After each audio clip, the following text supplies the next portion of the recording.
Welcome back to the Wholesome Dog Life. If it's your first time here, I just want to introduce myself. My name is Meg and I do all sorts of things to do with dogs, lifestyle, training and reviews, that sort of thing.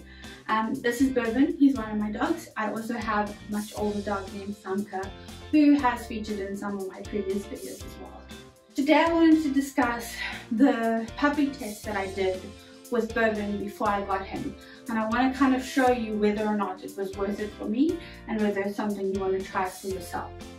So the first thing that you do on the test is social attraction. So you would kind of sit down, kind of call your puppy to you and see if it comes. So Bourbon came straight away. He was really interested in cuddles, that sort of thing. That has not changed. This dog is a bit of a Velcro dog and he will be with me wherever. If I sit on the couch, he wants to be touching me. He's very loving and I really like that about him.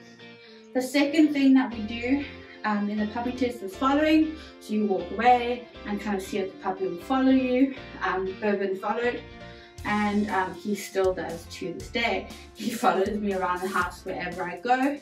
It can be a bit annoying, but at the same time, I love that he has that connection with me. The third thing was restraint, which is quite a difficult thing, like concept to get through with a puppy. Despite his size, he is still a puppy, so just please bear with me if he is not behaving. Sit. Good job. So with restraint, we kind of had to flip the puppy over into onto their back and hold them down and see if they struggled or if they, relaxed or whatever. And he was kind of really good in the middle. He kind of struggled and he relaxed, which is the perfect option. So this also kind of was really important to me because I wanted a dog that I could control, especially such a large dog. He's really great at the settle, so that's something that we've worked on as well. And that's also something I wanted to say, there's like a nature versus nurture thing. So he came with a lot of good,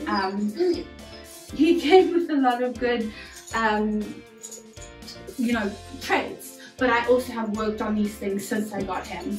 So we do a settle and we just tip him over the side to calm down when he needs to, and he's really good at it. The next thing is social dominance, which was something he didn't do at all. It's basically you sit down on the floor and see if they, approach you, if they lick you, if they jump on you, whatever. He just walked away. But now, if I sit on the floor, he sits on my lap. So that was one thing that was really opposite to what the test said. The other thing was elevation. It's quite hard to obviously test that now because I can't pick him up anymore. But in the test, he was alright with elevation. You basically pick up the puppy kind of this height off the ground and see if they like freak out or if they're quite chilled. He was kind of accepting of the height, and it kind of carried through when he was little because we have stairs in our house and we didn't want to go up and down the stairs. So we had carried him down the stairs and we kind of accepted that we would take care of him in that situation. Retrieving. So retrieving is an interesting one with him because he kind of scored high on the retrieving scale because when I threw the piece of paper he picked it up and he like played with it and ran away. But he now is terrible at retrieving.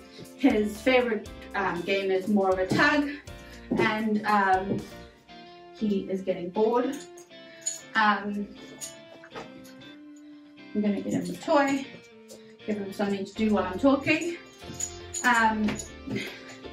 As you can see, I use like a balanced approach with him. If he's doing something wrong, I say no, but I can see he has a need for something, so I gave it to him. So his favorite toy is a tug. He doesn't really retrieve things except like a tug toy, because if you throw it then he'll bring it to you for a tug, but he won't like go fetch a ball or whatever. The next one was touch sensitivity, so we had to feel between his toes and pinch until he kind of reacted. He didn't react much, but now he's a little bit more sensitive. We have worked on handling since we got him, but things like cutting toenails are still quite a challenge for us, as they are for many people. we've also got sound sensitivity, so we played a sound and we saw how he reacted to it, and he was super brave. He listened to it and tried to find it. It was on my phone, so he tried to find where the sound was coming from, and he's still like that to this day. He's not afraid of the sound. He'll go and, you know, maybe he'll perk his ears up, or he'll go and investigate. He is a guarding breed, so he still will, like if someone arrives at our house, he'll give them a bark or two. But I'm okay with that because it's obviously a protective thing. And also he doesn't bark incessantly. It will be 1 or 2 barks, which is kind of ideal. And then we've got sight sensitivity, where we kind of moved something along the ground and saw what he did with it. For example, the other puppy that I was looking at was really frightened of the moving object. Bourbon was like pawing it and jumping on it. So, I mean, he was very, very playful, and he's still like that. I mean, he loves this rope, moving along the ground, and he'll grab it. His favorite toy is also like a push car that you like wind up and push, and he'll like chase it. So he really likes moving objects. And then my most important thing that I wanted in a dog was stability. I didn't want a dog that was frightened of things or nervous. I have a lot of things that I want to do with him. I want to take him everywhere. I do take him everywhere. I do dog training. I'm going to show him. So he needed to be quite a confident dog. So in stability, we put a tripod upside down with a hoodie on top. That kind of was a really strange object for them. And like, for example, the other dog, he was like pretty frightened of it.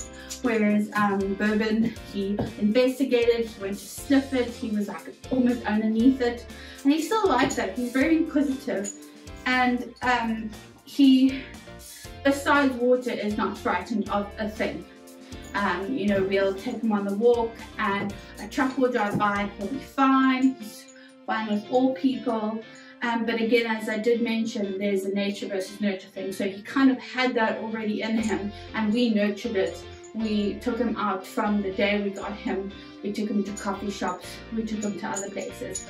I'm going to put another video up really soon on socialization, which I really think you should all watch if you've just got a new puppy. Because a lot of people think socialization means puppies playing with other puppies. But it really means exposing your puppy to as many stimuli as possible so that they aren't frightened when they're older. I really hope that that kind of gave you a good idea of what your puppy might turn out to be versus what they were when they were tiny, and also how to nurture the things that you like. So, for example, the retrieving he's not good at.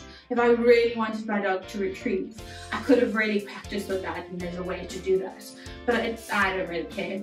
So, but then if your dog ticks a bunch of boxes, but it's not really good at following, you can train your dog to follow you. So just because your dog doesn't score high on every single thing that you want, doesn't mean you can't train it into your dog or work it into their lifestyle.